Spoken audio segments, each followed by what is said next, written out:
debate. SB and Sean breaking through the noise, serving real talk, the genuine choice. No pretense, no hidden schemes. Just sports, passion, fueling dreams. From the field to the court, every play that's made. Real takes over fake debates. Turn it up, hear the honest sound. Unfiltered sports all year round. Discussions pure, no masquerade. Real takes over fake debates.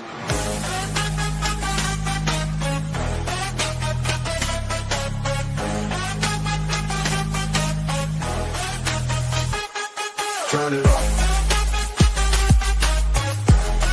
Over fake debates. Real takes over fake debates.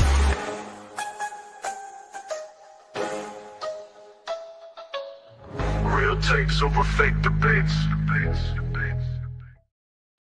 And we are live as we talk sports, Sean Webb. Real takes over fake debates. It is Monday, Sean. How you feeling today, brother? Doing good, SB. How you doing? Real good. Coming off a good Week 11 football Sunday. It was good. The Bears won, so I'm happy about that. My Chargers just always forget to play football against the Jaguars, so I'm very upset about that. But besides that, we getting closer to this playoff race. It's getting to the real exciting point of the NFL season. Obviously, basketball is going. My Bulls kind of went down to earth a little bit, but we're perfectly fine. I think we're cool. How about you, man? How was your Sunday? It was all right. The Saints were off, so I was in a good mood. So okay, yeah, you didn't have to watch them. You don't sell on purpose.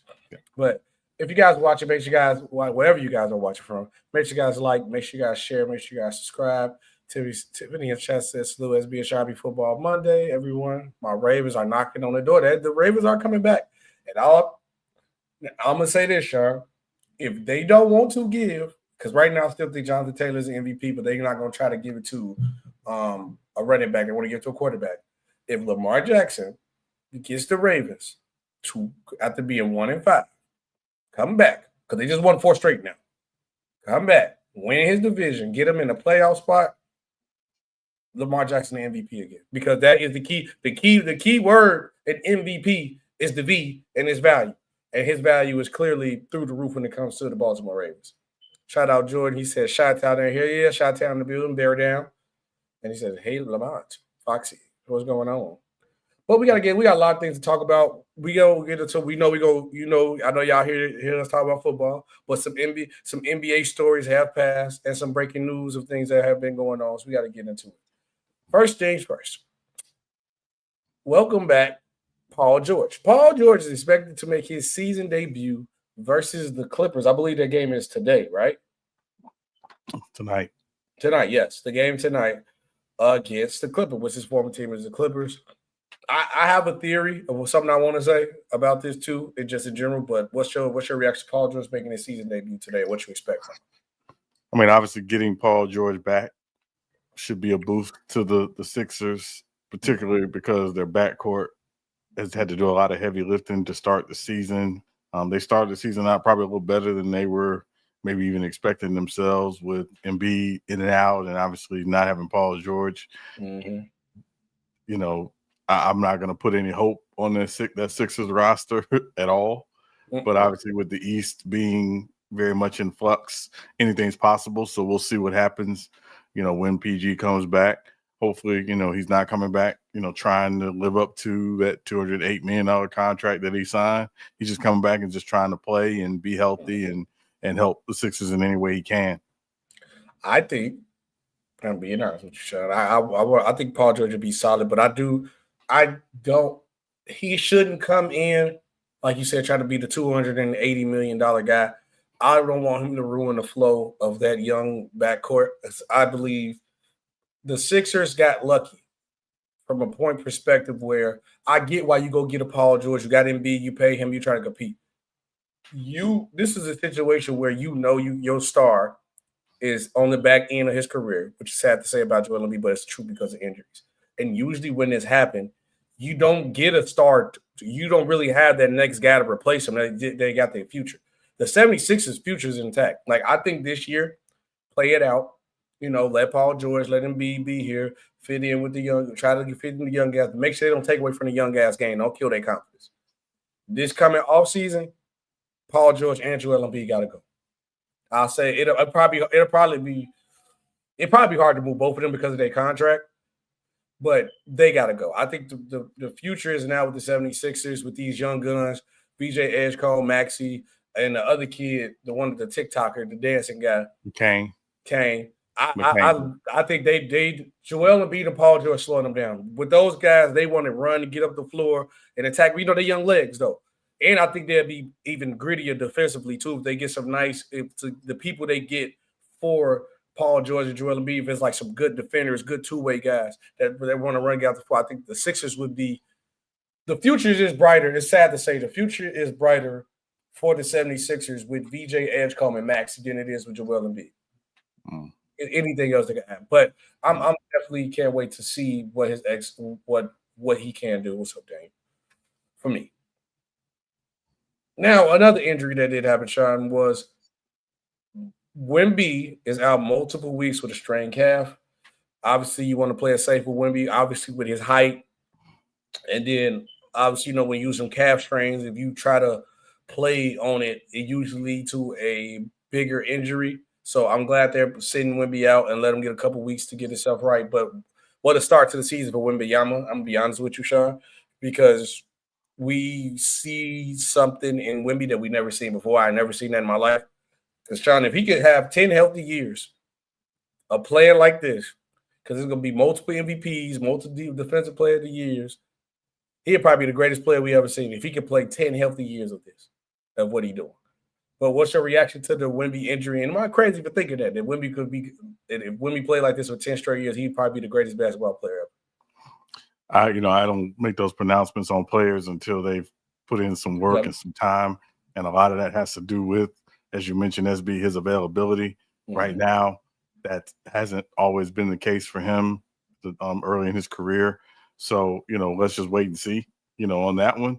But that said, obviously, the Spurs have been a great surprise in the West to many people. I thought people coming into the season thought it would be a potential, play-in team in a very competitive West outside of really, one or two teams in the Western Conference. But, the Spurs are 9-4, at the time of this injury. They just got De'Aaron Fox back. They're going to get Dylan Harper back at some point. Thankfully it's not season ending with Wemby or anything of that nature. The hope is that, again, like you said, when they get him back, that, they'll still be, playing competitive basketball. But right now it's, again, this is about, making sure he's okay long term. And you also know with calf strains, you don't want to put any more pressure on the Achilles tendon.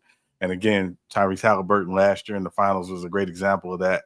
That if, obviously it's the finals, you're going to do everything in your power to play. But at the same time, you do have to think about, the long-term health of your stars and your players in general, just because that's the way the business works. Hopefully, again, he comes back, he's healthy, and we get to see him, fulfill the potential that many people believe he will. Yeah, right now Wemby is averaging 26 points. He shoots 50% from the field, 34% for three, 12 rebounds, 4 assists, and a steal. And I believe he averaged like 2 blocks. So, them numbers is ridiculous. All his numbers are up from last year, besides his 3-point percentage, which is only down by like 1%. But he's still shooting around his average range from 3 at this point in time, Sean. But how Wemby played and a different dynamic that he brings to the San Antonio Spurs team, they're not gonna be a play-in team. They're gonna be a playoff team. They're gonna be a playoff team. Sean. Next up on the list, because you did send me this story, I want to actually get the article up because another day, another betting scandal, another problem. So I think you see this from the Athletic. No, 1 second, sure. About the NBA collective phones from NBA teams. It said, breaking news, the NBA has asked multiple teams, including the Los Angeles Lakers. I I think they just used the Lakers name for shock value because they could have just said teams. If that's the case, you should just said all teams. But I guess because the Lakers is like one of the most popular teams in the league. But to hand over the Lakers, the Los Angeles Lakers, to hand over documents and other property as part of this investigation into illegal sports gambling. 6 league sources told The Athletic. What is your reaction to this, Sean? Well, so I want to be also very clear. The reason why they mentioned the Lakers is because 2 of their employees, Randy Mims, who you know, SB, if you know anybody knows the name Randy Mims, that's LeBron's basically manager. He's with them pretty much all the time. You know, so he does hold an official title with the Lakers. So, you know, that's part of it. And Mike Mancias, who's an assistant trainer, because LeBron's name and because Anthony Davis's name were directly mentioned in some of these investigations, that's why they were being mentioned specifically. So it wasn't a shock value thing. There's a potential connection there. You might as well say all the other teams there. Yeah, no, there's a potential connection there. I think the 2 things to remember first and foremost is that this is the NBA looking at what this report was saying around gambling, and they're doing their due diligence to make sure that everything from their internal investigation is on the up and up. And if it's not, then certainly they're going to respond in kind. As I understand, any employee who's been asked to turn over their phone is cooperating. They themselves have not been named in these reports. But again, if there was any messaging or anything that looks, you know, again, potentially suspicious, and I want to be clear, potentially suspicious, of course, the league is going to, you know, make the proper decisions that they need to make in terms of making sure the integrity of the game and the games being played are not being compromised, particularly when you talk about related to gambling. So I think that's what we have to look at, and that is the nature of where the leagues are. I think you can see the same thing happen potentially in baseball. I think you can see it happen in so all of these leagues who are involved with receiving money from gambling, whether it's daily prop betting, daily betting, whatever, they are going to make sure that these games are being played without impugning the integrity of said games. But I feel like what the point we at now, what can we do to really stop the illegal betting? I think like it's all the betting stuff is put everywhere where everybody can see it. And then now you got situations where you have people involved with people like the mafia. Then you got stuff with people trying to just get over with their friends, get their friends a couple $100,000. How can we legitimately stop the betting problem in sports before it ruins the integrity of the game? And then also, how do you handle it in a situation where you could have a player like, let's just say, you know, Chauncey will deal with the mafia, but say if like the mafia got a stronghold on somebody, so now they have no choice to do it because their life is in danger. Like, how do we go about handling it? I think 2 things. One, I don't know if it'll ever be completely clean in terms of gambling. So I want to point that out right now. I think from the purposes of the league wants to make sure that anyone who is employed by the league, employed by a team, an employee or associated with the NBA in terms of how you make your living, that you yourself are not involved in anything that can be perceived as illegal or at minimum can be perceived as not on the up and up. So I just want to make that clear. That's from the league's perspective. In my mind, I think there are 2 things that I would love to see happen. Number one, get rid of prop betting. Get rid of the prop bets. If someone's going to play over 30 or 40 minutes, I don't think it should be gambled on. If someone's going to take this number of threes, I don't think it should be gambled on. If this person's going to take this number of free throws, I don't think that should be bet on. That's me. I think get rid of the prop betting. I think that's part of the problem, particularly player prop betting. But that's me. I'm not a gambler, so I want to make clear this is just me looking at where some of the issues have come up over the last few years, and a lot of it has often been related to prop betting. So get rid of it. That's my take. But again, curious your thoughts. I feel like it's impossible to do it because probably prop bets. The specific thing that you talk about, prop bets is probably like one of the main things that they make money off betting off of, because then they feel like that's how to get people engaged, because now you worried about somebody dropping 30 because you got 500 on that player dropping 30 that night. And then, they do like the parlay. So now it's like you putting 10 prop bets together to try to get a bigger profit. And when it comes to the player one, I feel like, because if they just do it as like win losses, I don't think the betting companies will make as much money. But that now with the betting companies not making as much money, then the league won't get money. And I feel like that's what it all boils down to. But the NBA has to realize, or MLB, NFL, whatever sport it is, you got to realize all money ain't good money to me. And I get it. You get the TV deal. Bad enough with all these different TV subscriptions, Sean, that's like bad, and they little stake in the league is making it harder for the fans to access the game.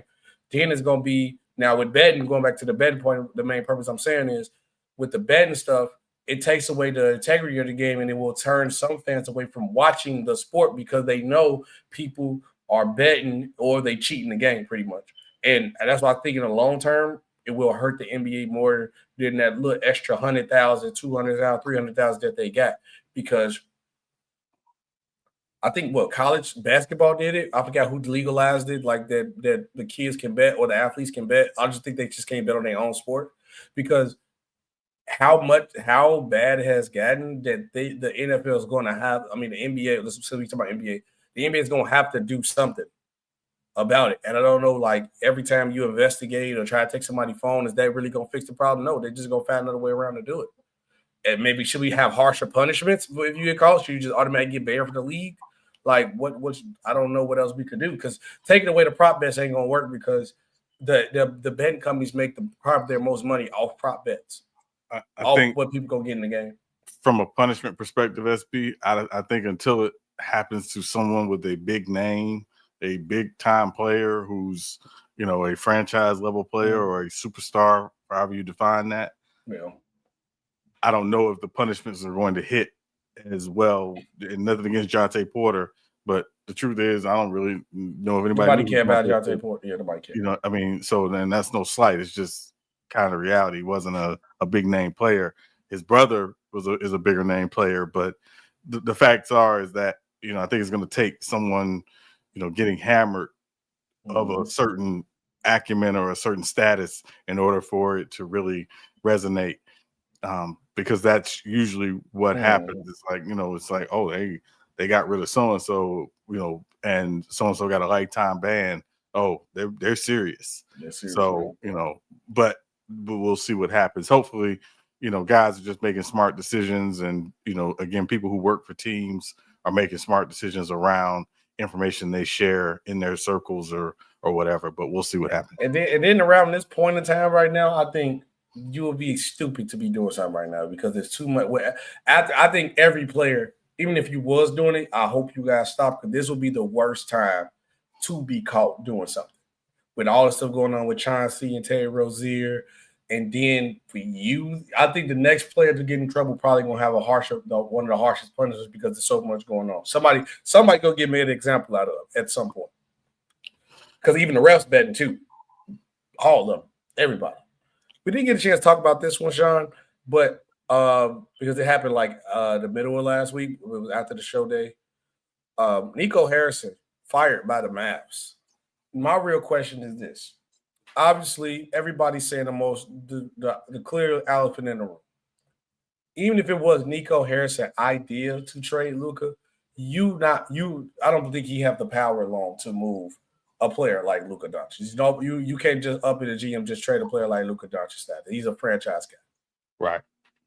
Now, to fire Nico in the beginning of the season, which was crazy to me, because at that point, you might as well let him at least rock out the year so his team got healthy that he put together, because you only fire Nico because now you as an owner actually feeling the heat and backlash of actually trading Luka Doncic. And Luka Doncic has averaged almost 40 this year.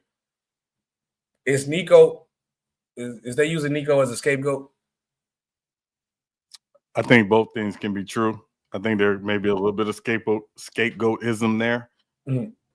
but I also think Nico, as the primary basketball advisor in the organization, made a massive miscalculation with the Luka trade. To be clear, the moves Nico made prior to the Luka trade were actually really good moves. Good moves, yeah. You know, obviously getting PJ Washington, getting Gafford, you know, making the trade or the trade for Kyrie Irving at the time wasn't considered overly popular. You build a roster around Luka Doncic that obviously went to the NBA Finals, and then in the last offseason, you made the move to get Klay Thompson to pair him in between Kyrie and Luka because of your lack of shooting during the finals, and we never really got to see it play out. I think the part of the problem is before Luka got hurt last year in Dallas on Christmas Day, the Mavs were 14-3, and they were playing really, really well. And again, the concerns around Luka's conditioning and his commitment, and the fact that for all intents and purposes he wasn't upset enough about the losing in the finals or whatever. Put all that garbage aside. The bottom line is you made a trade, you made a decision, and you made a decision in a silo. You didn't make the decision to say, hey, we need to shop Luka Doncic and let's see what kind of package we can get back for him. Because I got to presume if you put Luka on the market that 25, 26 teams would put together packages that either A, try to blow your mind, or B, they want to at least keep the conversation open because it is Luka Doncic. Right. So I think he do. Be real with you, Sean. Looking at like everything that happened, and then when more information came out about how him and Rob relationship is, he threw Luka to his homie. He literally did.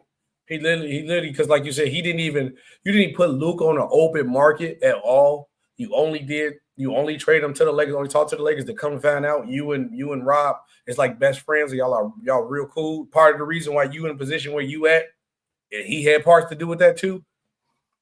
I appreciate you, my boy. I threw you a bone. That's what I think. Yeah, and I'll say this, and I'll just leave it at this, right? I think this move probably should have been made during the summer, particularly once it was clear you got the first pick and you were going to take Cooper Flagg. Part because in this NBA, it is very hard to say we're going to be a very competitive team, but we're also going to develop a potential young star. That's hard to do. And at the end of the day, I think the Mavericks had the responsibility, if they were going to say, hey, this is our window, we got a 2 to 3 year window to maybe do something with that number one pick, to bring in yet another player that would have said, okay, they're trying to maximize this 2 to 3 year window. Now, I also want to say if the Mavs are 8-3 as opposed to 3-8 when this decision is made, I don't believe Nico gets fired. No. I'm just being honest. And also, I want to say too, the other piece is Nico wasn't just fired because of the Luka Doncic trade. I think Nico was fired because of how the cap is being handled right now. Because the Mavs are in a bad cap situation right now, a very bad cap situation. They don't have a lot of roster flexibility, which is why you're going to hear the rumors and the potential of the Mavs trying to trade Anthony Davis and potentially maybe even Kyrie Irving, not immediately, but maybe even Kyrie Irving down the line, just because they just don't have a lot of assets and their cap is a mess right now. And I'm glad you got to the point with the Anthony Davis stuff too. And Bob, shout out Bob the Builder for watching. Thank you. Make sure you like, subscribe. Bob says Anthony Davis for cats and picks would put the Knicks over the hill. No, it will not. I'm being honest with you. The Knicks are better with Karl-Anthony Towns than Anthony Davis at this current moment. Because the problem is not everybody thinking Anthony Davis, we go get some picks and we get rebuilt. You know you're not. Anthony Davis, that value that you think Anthony Davis have, he does not have it at this current point in time. Because the two problems with Anthony Davis right now is the one glaring thing we always know, injuries. He's going to get hurt, and he's hurt right now as we speak. So that's a problem. So everybody knows he's an injury-prone superstar in his 30s. So that's questioning me not to give you a lot of money. It's actually three things. I'm sorry. I'm going to say the third one too. That's the one. Two, he's out of shape right now. Anthony Davis is out of shape, and that's part of the reason why he's injured right now. So why would I overpay you for a player. So I'm honestly thinking like how the Mavericks set up for me to take Anthony Davis off of your hands. You gotta give me a pick to be real with you. If not, I could just I'm cool. I'm not trading them. I'm not trading Cat for AD. I'm dead serious. And then the third to Rashawn is his contract. His contract going to be up soon. Yeah, I'll say this real quick, and again, we can spend more time on this at a later time. I think if you're a team and you're saying, hey, we got a core we really, really like, and we're in a conference or we're in a division that we think we got a chance to win, and we think an Anthony Davis trade can push us into legitimate contention, and there's two teams that come to mind for me right now, Chicago and Toronto. They have some pieces that could be attracted to the Mavericks. Again, the Mavs don't have a tradable pick. The only tradable pick they have right now is that Lakers pick they got. The rest of their picks are basically frozen or in pick swaps.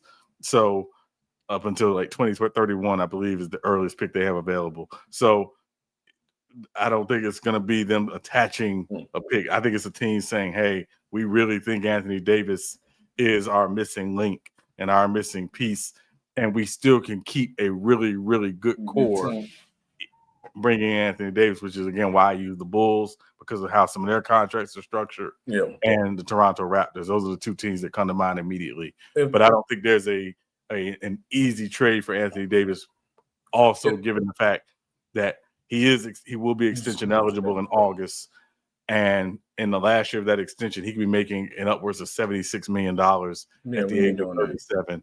And I don't see a lot of teams doing that. I think it's one of those things where you're going to have to weigh the cost-benefit analysis of getting Anthony Davis, and that's where I think the issue will come in. But we know, and if you think you're getting Anthony Davis from last season, the 26-12 Anthony Davis that the Mavs got from the Lakers before he got hurt, no, that I think, before he got hurt, obviously that may give you a different perspective in terms of acquiring Anthony Davis. But the money in this new CBA, the contract, that's going to be as much of a factor, I think, as anything, SB. And if the Bulls, obviously my Bulls is a possibility of trading for him. As long as they don't give him no picks, I'm cool. And I'm really not moving Kobe White either. You gonna have Vooch, or probably like Herter, Patrick Williams, or something like that. If it's around there, cool. But don't give up no picks. And if we gotta give up Kobe White, they got to give us a pick, because at the end of the day, I feel like that's too much for Anthony Davis, and I'll rock with AD. I would love AD to come home, but no. And then the Raptors situation, who would you trade? Would you trade who would you try to get rid of? Brandon Ingram? No, it would probably have to be like RJ Barrett and another contract, a combination of that. But again, it comes down to, in my opinion, what that team's roster looks like outside of what they're sending out. And do they think bringing in Anthony Davis is the move to, again, put them in contention in their division and in their conference? Marty, I know y'all get too caught up in the name Anthony Davis.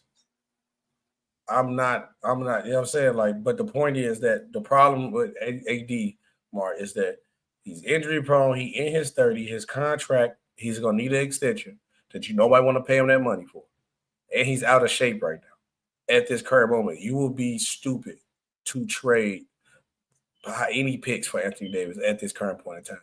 Like you said, if he was the Anthony Davis from that they got from the Lakers, 26, 24, and 12, I 100% agree with you. But at this current moment of today, where Anthony Davis is right now, it's not worth it, because he's going to get hurt again. As soon as you trade for him, you're going to trade your future for him. And just like what happened with the Mavs, his first game playing on the court, he's going to get hurt because he's not in shape. That's why I say y'all just looking at the name of Anthony Davis more than just like what his current situation is. But no, and then I'm thinking about, okay, what about Miami Heat? Would you get rid of Bam? God, no. Okay. No. I don't. First of all, I'm not a fan of. I don't trade younger for older. Mm-hmm. I'm not doing that. That's the first thing. And second thing is, I'm never worried about Bam's availability. He's got a toe sprain, which is why he's been out the last few games. But Bam is usually always available.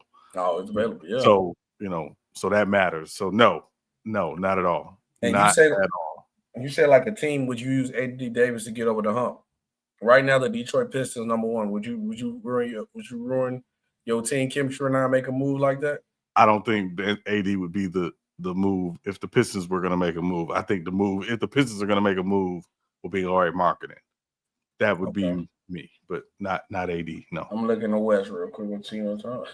You know what they really saying that's going to happen? They talking about they're going to bat AD out, which is not going to happen. And then he's going to find his way back to the Lakers. I'm like, they're not going to buy. Yeah, they're not going to happen. That's not going to happen at all. We got to get to some football, though. Let's do it. I think Ja'Marr Chase needs to be choked. They put in a headlock and get hit with a stone cold stunner because he's been suspended one game for spitting on Jalen Ramsey. And the problem that I have, Sean, and I seen it, they said that he lied about it initially. At first said he didn't spit on him. And then you come back and look at it, and the loogie was so big of what he spit on him, you can see it from a distance camera, the far view, you can see it. That's utterly disgusting. That's utterly disrespectful.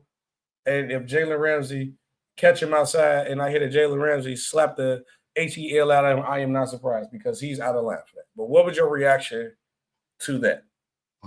And what's your reaction to suspension? Was it should be more games or one is enough? I mean, again, I don't think Ja'Marr Chase has a reputation of doing this type of stuff, so that might have factored in. Also, just remember when Jalen Carter did it early in the season, in the first game of the season, he wasn't suspended. He was basically the game he got kicked out of because he didn't get to play was basically his suspension. So they used that as precedent. The 1-game suspension makes sense. Now that said, it was you can't do that. You can't do that. Yeah, you can't do that. Yeah, you can't do that. As a man, bro, you gotta do that, bro. It's utterly disrespectful. As a man, bro, that's what I'm saying. And imagine knowing Jalen Ramsey, Sean. I ain't gonna say whatever he probably said could have made it warranted for that to happen, but it's nothing else. It's nothing in this world you could say to like, hey, it's cool to spit on somebody. That's my problem. Yeah. You could have just, you know what I'm saying, fist to cup, argue, but it more come out. But it was. I'm a little disappointed in Ja'Marr Chase. I expect better than him. And then, you know, he the face of it's between him and Jettas for sure, but he's pretty much like the face of the best receiver in the league right now if you got him and Jettas. So it's like you can't be doing stuff like that when you're the face at your position, bro. You can't. Right. Next up, though, shout out Tiffany is in the chat too. I see you, Tiff. Because your Ravens got something to do with this story. We finally got our debut of Shedeur Sanders with Dylan Gabriel having a concussion.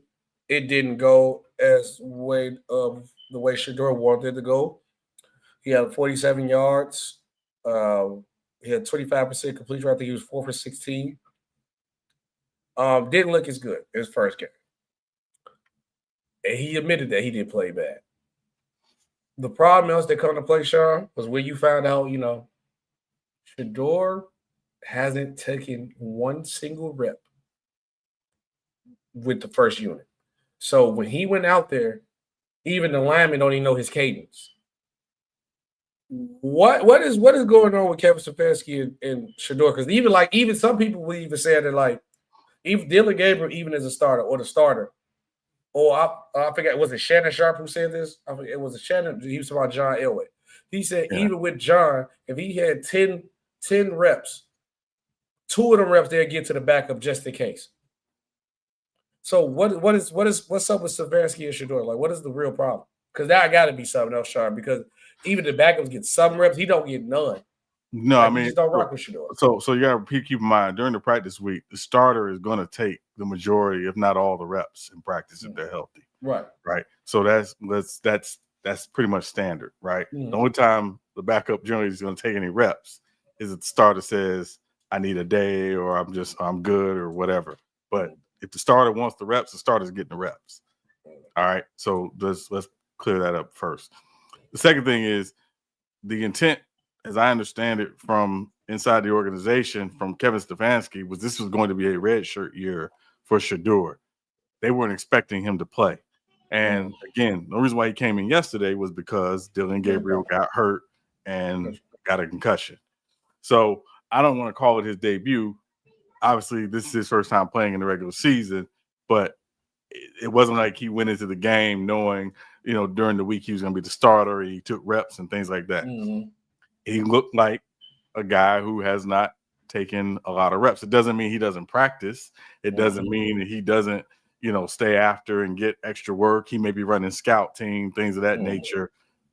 That all is dependent on what the coaching staff has the game plan for him this week. But what I want to talk about is what we did see. You saw a guy who, again, still there. If you had questions about Shedeur coming into the NFL, some of those questions are still valid because, again, he does still have the tendency to hold the ball too long. He's got to get that out of his game. He's obviously, tends to drift in the pocket, quite a bit. He's got to get that clean. When he's standing in a clean pocket, he can deliver the football. You saw a couple of passes where he did that. One in particular was broken up, would have been a completion that was broken up. At the end of the day, I want to be very clear. There's no conspiracy theory against Shedeur Sanders, right? That doesn't benefit the Cleveland Browns. It doesn't benefit. I just feel like how he handling it is a little different than everybody else. But you're making the mistake, SB, of looking at the name. They're looking at the player, right? Dillon Gabriel has not wowed this year in terms of his numbers, but he's actually played pretty solid football. Yeah, he's solid. If Shedeur Sanders had shown at any point that as of today, he was better than Dillon Gabriel, you don't think the Browns, as a staff, Kevin Stefanski as a head coach, would make the decision to go to Shedeur Sanders? No, I don't think he would. He would if that's what puts the team in the best position. He would, not just short term, but also long term. But again, this is Kevin Stefanski. Kevin Stefanski is a 2-time coach of the year. Kevin Stefanski is someone who has had some success in this league. Again, I want to be very clear. This isn't saying that Shedeur has gotten every opportunity. Going to the Browns, getting drafted by the Browns with a team that had 4 quarterbacks going into, and we didn't even include Deshaun Watson in that equation, 4 quarterbacks on the active roster in the offseason was going to be a bit of a climb uphill for him, right? But it's not like he hasn't gotten a chance to practice. It's not like he hasn't got a chance. They see him every day. They see what he does every day. We don't. We just see Sundays. So I have to presume, based on how this tends to work, that these teams want to be in the position to say, hey, we at least have this guy, and even if we're not winning games, this guy's showing promise, and we want to continue to be a part of the development of that promise. The Giants are a great example of that. Jackson Dart came in. Jackson Dart showed some flash. People thought that was going to buy Brian Daboll some more time. It did not. Well, he almost got that boy killed trying to keep his job. So that's what I'm saying. So again, I'm saying that these organizations and these coaches are going to do what they think is in the best interest of the team and generally themselves and their coaching staff. So if Shedeur is going to play and Shedeur was the best player to play, he'd be playing. They don't view him as that as of today. It doesn't mean he can't become that. We don't know. That's where we're going to see. But as of right now, Dillon Gabriel's in concussion protocol. Shedeur may very well have to start this Sunday. They said he might start Sunday, yeah. So we'll see. If he's I think he picked the perfect game to start. He might go off. They play the Raiders. Maybe. But we'll see. We'll see. Yeah. We'll see. So we'll see. I don't trust Stefanski, but we're getting to it. But speaking of concussion protocols with Dillon Gabriel, we got to do the injury bug. You say you got a couple of injury bugs that happen. What you got for the injury bug? I mean, obviously Wemby. We talked about Wemby already. Yeah, we talked about Victor Wembanyama, Michael Penix Jr. Potentially out for the season. The Falcons put him on IR, so potentially could miss the rest of the season. Drake London is hurt. That really turned the game yesterday. Again, credit to the Panthers for fighting and coming back, and Bryce Young having a career day yesterday. But those two stick out. Obviously, Aaron Rodgers has a hand injury. They think he may have broken a bone in his wrist potentially. So, again. It wasn't his throwing hand, though, right? No, it's not his throwing hand. But remember, you take the snap with two hands. So, and he is in his 40s, so it may hurt a little more when it gets cold and that snap's coming up. If you got a wrist injury or a hand injury, so they have Mason Rudolph. Mason Rudolph did come in yesterday and help them hold on to the win against Cincinnati. Mason Rudolph obviously has had some experience, so we'll see what happens there. Josh Jacobs, getting hurt. He left the game yesterday. They're saying they don't think it's serious with him. So, we'll see. But a lot of injuries creeping up at this time of the year, particularly as some teams are fighting to stay in playoff contention, but also fighting for playoff positioning. Speaking of that with the playoff positioning, too, let me look at the NFL playoff picture. I wanna look at no, not that one. Because we do got to do a week 11 recap of what's going on. So if the playoffs was to start today, Sean, Eagles, Denver, respectively, will be number 1 seeds in both of their conferences. In NFC, round 1 would be Seahawks versus the Bucks, Bears versus the Packers, Rams versus the 49ers, and the NFC would be Steelers versus Buffalo, Chargers versus Colts, Jaguars versus the New England Patriots. And obviously the season ain't over yet. We still got a long way to go. But I can tell you one thing. It is shocking to see the Kansas City Chiefs not in the playoffs right now. That's one thing I'm going to say I'm shocked about if I'm talking about week 11 stuff right now. Even though, you can't never really doubt the Chiefs, I still think they're going to find a way right now. And the Ravens obviously being out the loop, but you see the Ravens are coming. I think the Ravens are going to make their way to the playoffs. I want to say the Chiefs, but I wouldn't lose any sleep if the Chiefs didn't make the playoffs. To be honest with you, Sean. But what was something that you've seen in week 11 that you learned, or what shocked you a little bit? Probably the game that shocked me the most yesterday was the Chargers game. I turned it off in the third. I stopped watching it. Yeah, that was definitely. I turned it off in the third. I stopped watching. I was pissed. Definitely a huge surprise. And I would say that's probably the one game that just really definitely shocked me the most.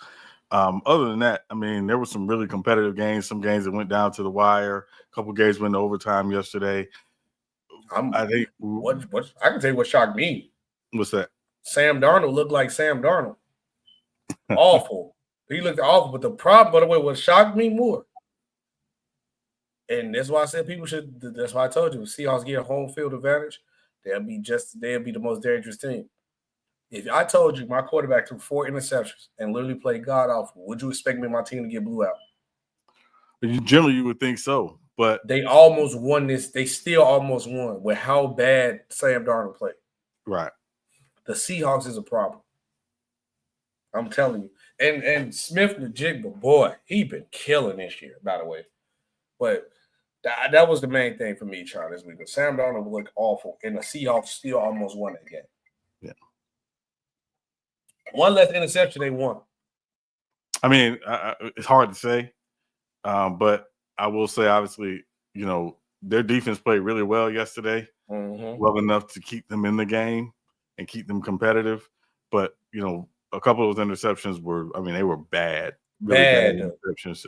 And, again, everybody won't say all interceptions are bad. Every interception has a story. Sometimes it is receiver running the wrong route. Sometimes it is a batted ball. Sometimes it is, I saw a lot of quarterbacks threw interceptions yesterday. Josh Allen threw one of the worst interceptions yesterday I've ever seen in my life.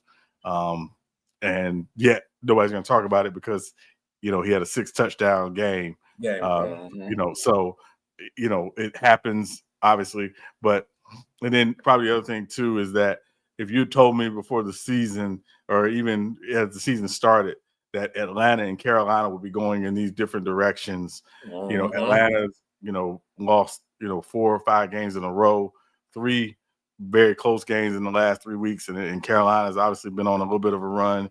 Right. They're making some noise in that NFC South with the Buccaneers now on a 3-game losing streak. So, that's the thing is you just never know in the NFL. Sometimes it can just be your month and your time.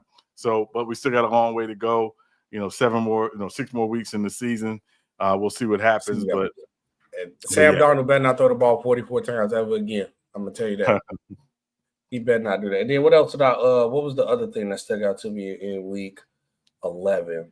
That was like the main thing. It was something else. Hold on, I gotta look. I got it in the real take overreaction, so I'm not gonna say the one about the Eagles or the Bears. And I'll say this too, and I'll just say this. Obviously, the Ravens are on a winning streak. I'm not saying they're not, but I do have some concerns about that offense.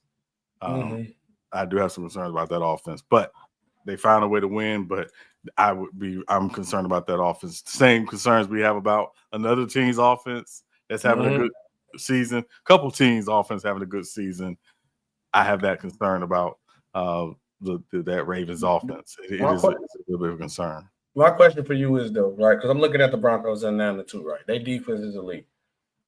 Do you trust Bo Nix enough to do his job to get the Broncos far? I trust Bo Nix if Bo Nix is just managing the game. Okay. But if it's on him winning the game, you can't see him doing it. No. Okay. I mean, I'm asking. I'm asking honestly. I'm trying to figure it out. I'm watching them closely. We division rivals, and I'm not trying to make an excuse for my Chargers because we do got a lot of injuries on the O-line. But yesterday was no excuse for nothing. Is my Chargers legit to you, or you think the injuries with our O-line and the people we out the loop? Also, Herbert led the team in rushing yards. That should never happen. Right. Yeah. And the Jaguars came after him yesterday. They came after him yesterday quite a bit. But, again, it could be an aberration. But, if I see that Jim Harbaugh, hands on the knees, squinting, looking at the field. It's again. GG's. It's GG's. Yeah, so, no. It's a long game. But we got to do our real take overreaction. And then we got to get to our picks of the week. I think I'm up 1 off the picks of the week. You're not. I'm not up 1? You sure? Nope. Yep. Oh, no, you up 1. 5-4, right? Yes. Okay, bad. 5-4-1, if you count the tie. All right, real take overreaction time. You ready? Yeah, I got some good ones there for you. Real take or overreaction. Detroit basketball is back, and I think they are a legit number 1 seed. Real take overreaction.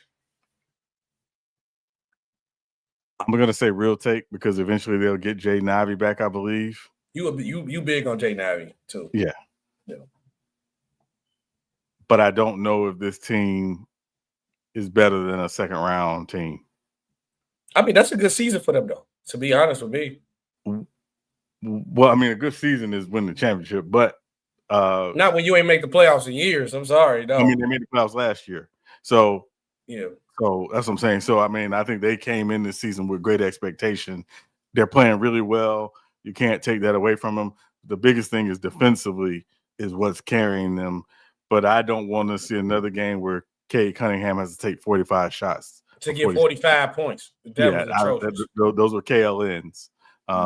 So, Kobe-like numbers. So my point is that, I don't want to see that. I don't know if they have to make a move, but maybe again the move is getting Jay Nivey back. But defensively, they're really good. They're really locked in.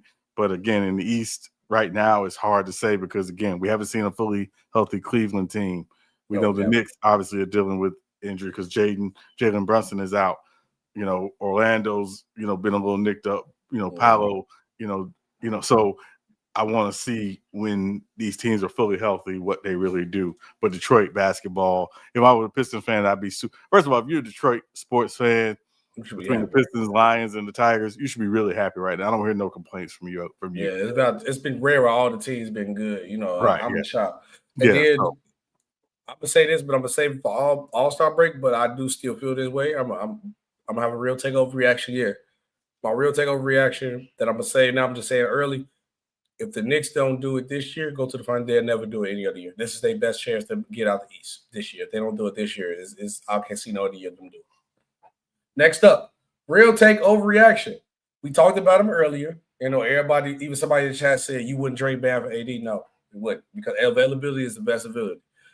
For the reason that I said earlier about him being out of shape, injury prone at his age, and his contract, no team should trade for Anthony Davis at this current time. And I think y'all should let the Mavericks suffer. Real take overreaction. I'm going to say overreaction because, again, I think if you can get Anthony Davis for 70 cents on the dollar, then yeah. You consider doing it. So, yeah, I'm going to say overreaction. But for what they ask you for, what I'm saying, a young star. So, two first-round picks, 2 second-round unprotected? No, I'm not doing that. Well, again, every team, all it takes is one team. One team to say, hey, we think this is the move that puts us over the top or puts us in the contention that we want to be in. I don't think there are a lot of teams that are doing that. I'm saying that I think, again, and a lot of it is about not just the compensation you have to give up, but also the fact that you're going to have to extend Anthony Davis if you give up all that compensation. And you're talking about paying him well into $70 million a season at his age 37 season. And I think that's not a good investment at this point. Real take or overreaction. Myles Garrett will break the single season sack record. I'll let you answer this one first, SB. I think he's doing it, yeah. What's the number right now? The single season sack record is 22.5 sacks by Michael Strahan, right? Mm-hmm. And I guess TJ Watt tied the record. And Myles Garrett stats right now. Yes, 15 so far. 15. So he needs to, because last game he had how many? 4 sacks? Yeah, 4 sacks yesterday. He had 4 sacks last. It did a game against the Patriots. He had 5 sacks. It's crazy. Yeah. How many? Let me check their schedule. I mean, it's. So he had 15. Yeah. So you need like 8 more, 8 more. He needs 8 more. He needs 8 more to break. I can see him at least getting. I mean, he might get it because the next 3 games is Raiders, 49ers, Titans. The Titans, he getting 4 sacks that game for sure. Well, I mean, we'll see.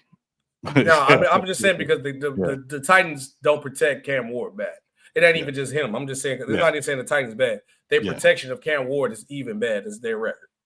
I mean, if we're being honest, outside of Chicago and the Buffalo games, he could have multi-sack games, I think, pretty easily in these next, 7 weeks. I can see him get 2 sacks each game. You could very well see that, and that's my point. Like, I think it's a reality, and then you just have to look at those quarterbacks. So next week, obviously, Geno Smith. The week after is Brock Purdy. The week after, Cam Ward, Caleb Williams, Josh Allen. Those are the 2, Caleb Williams and Josh Allen, where I'm like maybe a little iffy. And then Pittsburgh, you're talking either Aaron Rodgers or Mason Rudolph, and his history with Mason Rudolph. He would love to get that against Mason Rudolph. And then Cincinnati, that last game, potentially Joe Burrow coming back or still Joe Flacco. So Joe Burrow, I think it's right for him to get it, but we'll see. But I believe this is actually a real take. I think Myles Garrett is going to break the single season sack record this season. I think, and I'm glad we're bringing this up too. So my next question is, real take or overreaction? This is more of a question too. Which player talent is getting wasted more? Myles Garrett or Jay Jettis of the Vikings? Define wasted. Well, you got one quarterback who's not getting that guy the ball, or his quarterback is playing bad, and then you got another guy where their team is at the bottom of the division, but he's playing good. If you have to pick between the two, whose talent is getting wasted more right now? Because you have Myles Garrett having an all-time defensive season, going to break possibly the sack record, which you talk about. And we got Jay Jettis, who is literally the best wide receiver in the league, but he's not going to get the credit for it because his quarterback's not playing good. So everybody's saying Ja'Marr Chase. But I still think Jettis is a better wide receiver than Ja'Marr Chase. Mm. So that's what I mean by wasted. I'm gonna say Jay Jettis because of expectations for that team. Okay. That a lot of people thought they would still be a playoff team this year. I did not, but a lot of people thought they would still be a playoff team this year. So I'm gonna say Jay Jettis is getting wasted more on what people thought would be a playoff team. Well, at least if you ask AJ Brown, it's him. He getting wasted more than anybody. Man, free Jettis, man. When the last time Jettis had a what's his stats this year? When the last time Jettis had a touchdown? Jeez, this has been bad. I think he had a touchdown against Detroit. Let me see. Yards, TD. Nope. I'm gonna mess your head up right now, Sean. Justin Jefferson. Right now, only have 2 touchdowns this season. Yes. Justin Jefferson only has 2. We are in week 11. Yes. Justin Jefferson only has 2 touchdowns. I knew it was bad, but it can't be that bad. Free Jettis, man. Yeah, Justin Jefferson. At least get Myles Garrett still get some numbers. He hasn't had over 100 yards since week 1, 2, 3, 4. Since week 5.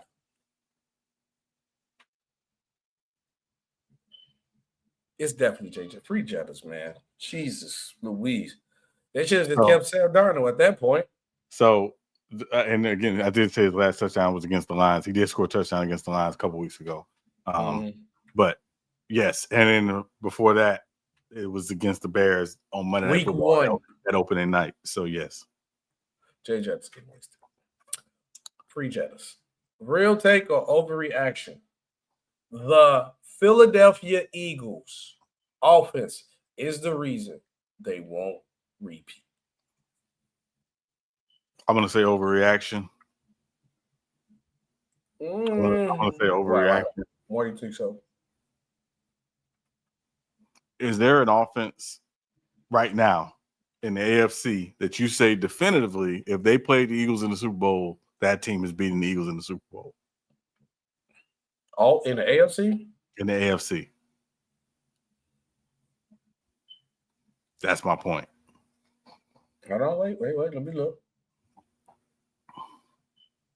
Because of their defense, can keep up with the Eagles' defense. I think the Broncos will beat the Eagles. No, right? they will not. They will not beat the Eagles. First of all, they're not that team. I'm not a gambler, so I'm not going to even say that. They're not winning a playoff game. Wow. They 6-0 at home. You know that, right? They have not. They got the number 1 seed. They have not lost at home. Sometimes luck is a beautiful lady. I mean, that could be true. But I'm just saying, if their defense can't compete with the Eagles' defense, is it better? No. I'm saying, but of those two offenses, because again, if their defenses are all equal, those 2 offenses, you trust the Broncos' offense more than the Eagles' offense right now? Today, yes. Oh no. Today, yes. No, and I'll tell you primarily why. Because Jalen Hurts didn't turn the ball over. He don't never turn. He barely throw the ball. He don't do nothing with the ball. He throws the ball. He's not turned the ball over. No, I'm not saying there are not issues with that Eagles offense. There are issues with that Eagles offense. However, it's not QB play, to be clear. So at the it's end play of the day, calling to me. It's the plays they running to me. I think if you watched last night, the play calling again was very, very predictable, and it was very that's vanilla. the problem. And again, I saw something earlier. A former Eagle who works for the radio station there said that there's some concern that Jalen Hurts has gone rogue a couple times with some of the play call and things of that nature. I have to take them because this is someone who traditionally defends Jalen Hurts. So I'm going to take that for what it is. But I do think there's some frustration with the offense. And then this frustration didn't exist last year with the offense. And the major change in the offense is going from Kellen Moore to Kevin Patullo. So Kevin Patullo, I think, is the problem. And Nick Sirianni doesn't seem like he's willing to fix the problem or address the issue. So, because again, winning a Super Bowl tends to buy you goodwill and a little bit of time. That said, that's not the same offense from last year. That offense last year was much more of a rhythm offense. Basically, the rhythm came off of running the football. They don't have that this year. And again, outside of Mekhi Becton being gone, they've had some injuries on the offensive line this year, no doubt. But to me, their great issue is it's just not a rhythm offense that it was last year. Okay, I got a question to point. Then we're gonna get into this comment about time because I actually kind of agree with what you said. My question to you before we get into the comment: if the Eagles' defense don't show up, can you trust them to win the game? If the Eagles' defense play god awful, give up 35 plus points, you can definitively say you trust the Eagles to still win that game. That depends on the opponent. Now, look, okay, if it's Buffalo, New England, or Denver. No, Buffalo can't stop the run to save their life. So you think they could beat Buffalo because they can run? But what about New England and Denver? If the Eagles' defense don't show up, I got to see it from New England against a quality opponent in the playoffs before I'm buying New England. Now, if any team, and I hate to say this because the Broncos in our division, but the Broncos, I think Broncos legit. New England is the team. I agree with you what you said about the Broncos. I will see the New England win the playoff game. Yeah, I don't. They haven't played that for a Sean Payton coach team to be that bad offensively. That's tough. But Tab said FYS today, the Eagles defense will have to show up every time when they play. I 100% agree with that. And he said, I believe Buffalo, New England, and Denver can beat Philly in the playoffs. Yeah, and I'd say this. People are going to look at the last 2 weeks of the Eagles offense. Green Bay on Monday night and obviously Detroit last night. We believe those are two really good teams, right? Yes. Right. So I'm not saying they're not struggling against bad teams. Those teams came out and gave the Eagles their best shot, particularly that Green Bay game. Detroit, again, Jared Goff didn't look great last night, and outside of Jahmyr Gibbs, their offense was pretty stymied. And again, give credit to that Eagles defense. I'm saying I think the big issue to me is the Eagles have not consistently put together a great call game all season. They've had great call halves. The first half in Tampa was a great call first half. Yeah. The second half against the Rams was a better half for that offense. They just haven't put together for an entire game just yet. The Minnesota game was close to better, but still, we'll see. Yeah, and also he said, I kind of trust the Eagles because of their quarterback. We give Patrick Mahomes the benefit of the doubt all the time. You got to give Jalen Hurts his due. No, Jalen Hurts is not the problem. The problem with the Eagles offense is they play calling. They play calling is god awful. It's not Jalen Hurts. It's not Saquon Barkley. It's not A.J. Brown or Devontae Smith. But for you as a play caller, if you can't have any type of explosive offense, when you got a guy like Jalen Hurts at quarterback, he ain't got the biggest arm, but he won't turn the ball over, and he can use his legs. You got Saquon Barkley, who was literally the MVP last year. You got A.J. Brown, who's one of the best receivers in the league, and you got Devontae Smith, who's another good receiver. You can't find no good plays to run. You can't make you can't go a whole game with all the weapons. You don't need a job in the NFL if you can't find a great offense with the players you got. You never gonna get a team that talented, ever. And you can't make the play calls. Come on, man. Dude gotta go. And I'm gonna be real with you, Sean. He only still got a job right now because everybody know that's Nick Boy. That's his guy. Because if anybody else was struggling the way he struggled calling his offense, he would have been fired or he would have been relieved of his duties to play call. And Sean, tell me if I'm wrong. Because the only reason why he's still in position right now because that's Nick Boy. Yeah, no, listen. If you ask any Eagles fans, he's Press Taylor. If you don't know who Press Taylor is, look him up. This person is literally the problem. And again, the head coach, because of a loyalty, because Kevin Patullo's been with him forever, there's a certain loyalty and a kinship there. And they're just getting by and they're just winning these games. But again, we're about to hit December. And if this offense doesn't find a stride with play calling, and with the rhythm with which it's playing, there's going to be some questions about whether or not this offense is good enough, top to bottom, to get back to the Super Bowl. I think their bottom line is, hey, figure out a way to win the number 1 seed and find some rhythm offensively as you get into the month of December, because again, you can get hot in the month of December and ride that all the way back to the Super Bowl. But until they find that rhythm with play calling and with the way that things are looking, there's going to be questions and there's going to be doubts about the Eagles. But to Ty's point, yeah, Jalen Hurts has proven in the playoffs he does take his game to another level, the Eagles do tend to play at another level. But I think at some point we can't just always depend on that. We want to see it going into the playoffs, and can they start that sooner than later? Go Jay said my cheese might be out here. Yeah, y'all might be cooked, my boy. Might be cooked. Y'all might be cooked. But we got Patrick Mahomes. You always get a chance. Mahomes might actually need some time off. He done been deep in the playoffs every year. A little extra vacation might actually help the Chiefs. And actually losing the season might actually help the Chiefs to get some more talent on their roster. JJ might want to get out of mini soon, dude. Like he can. Free JJ, bro. It's no way Justin Jefferson only have 2 touchdowns in this far this season. I'm sorry. Can't do it. My last one. I'll say real quick. I know we do our picks of the week, and we got to do that. This coming week, the Philadelphia Eagles go to the Dallas and play the Cowboys. So if you want to get right game for your offense against that defense, is a good time to get a get right game. If they don't put up more than 20, I ain't want to overdo it. Say 30. They'll put more than 24 points up against the Dallas defense. That's a problem. Last one, real take before we get our picks of the week.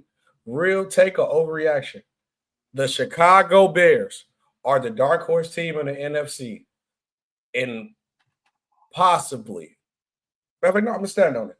They're the dark horse team in the NFC, and placed in the right situation in the playoffs. Who they play? I got them going to the NFC Championship game. That's a lot of dip on the chip.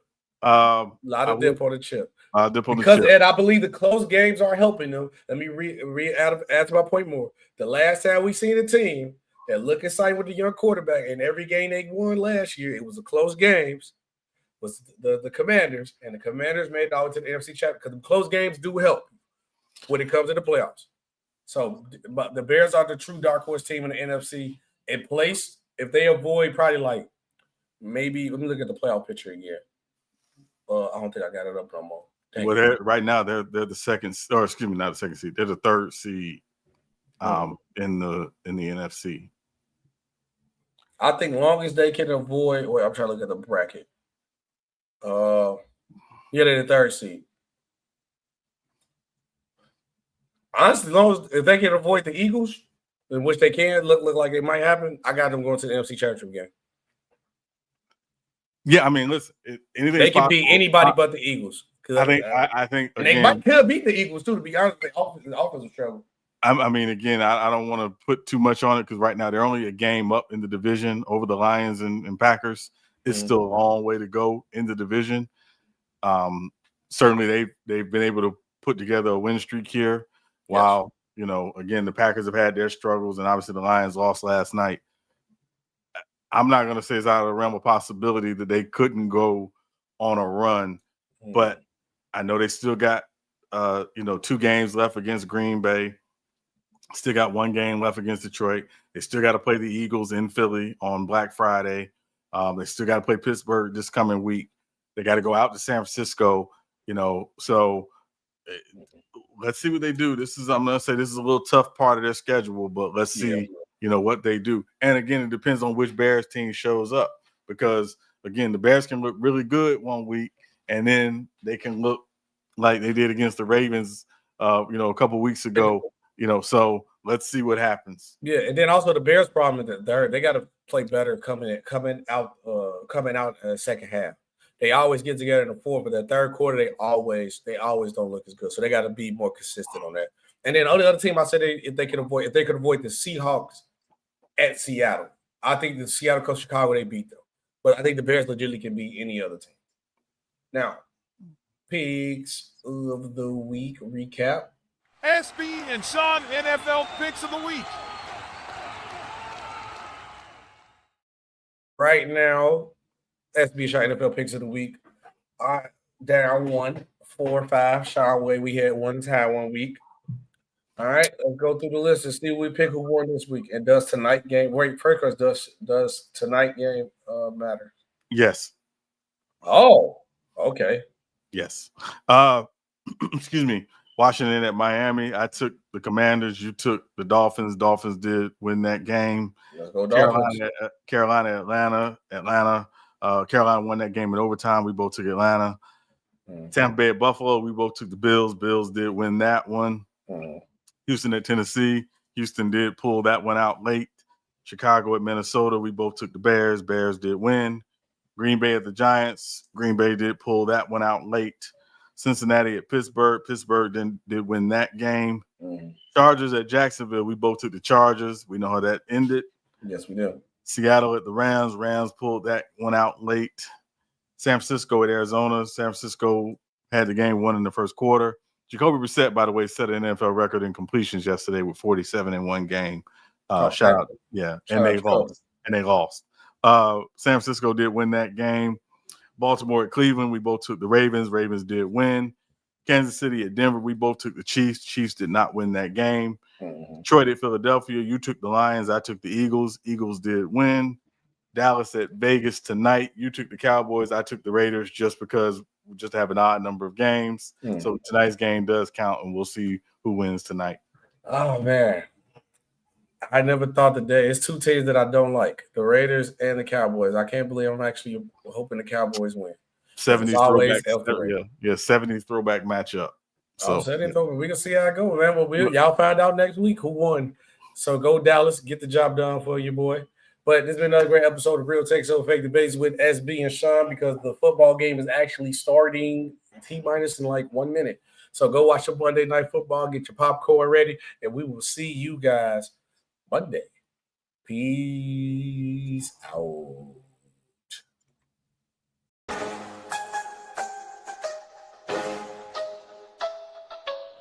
Real takes over fake debates.